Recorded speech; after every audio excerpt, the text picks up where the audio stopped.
Shalom everyone, ఎలా ఉన్నారు? ఈ సంవత్సరం ఎండింగ్కి వచ్చేసాం.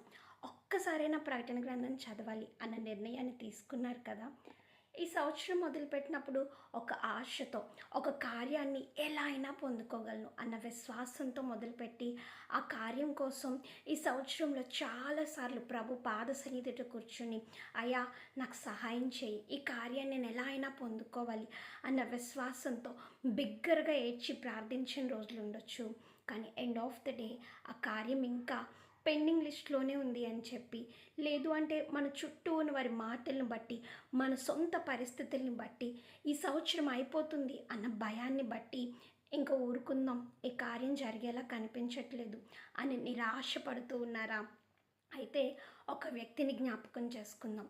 త్రోవ ప్రక్కన కూర్చున్న గుడ్డివాడైన భర్తమయ్యి ఆ త్రోవలో ప్రభు వెళ్తూ ఉన్నారు అని తెలుసుకోగానే తన మొరను వినిపించడం మొదలుపెట్టాడు. బిగ్గరగా ప్రభువుని పిలవడం మొదలుపెట్టాడు. రిజల్ట్గా ఆ చుట్టూ ఉన్న వారందరూ ఊరుకో అని చెప్పేలా చేసుకున్నాడు. కానీ ఆయన మాత్రము ఊరుకోకుండా ఇంకొంచెం బిగ్గరగా కేకలు వేశాడు. ఎప్పటి వరకు కేక వేశాడో తెలుసా? ప్రభు నిన్ను పిలుస్తున్నారు, ప్రభు నిన్ను రమ్మంటున్నారు అని చెప్పే కేక, అని చెప్పి పిలుపు ఆయన చెవులకు వినిపించేంత వరకు ఆయన ఊరుకోకుండా కేకలు వేశాడు. మనం కూడా ఏదైనా విషయంలో ఇంకా ఊరుకుందాము అని అనుకుంటున్న వాళ్ళారా, ఊరుకోకండి.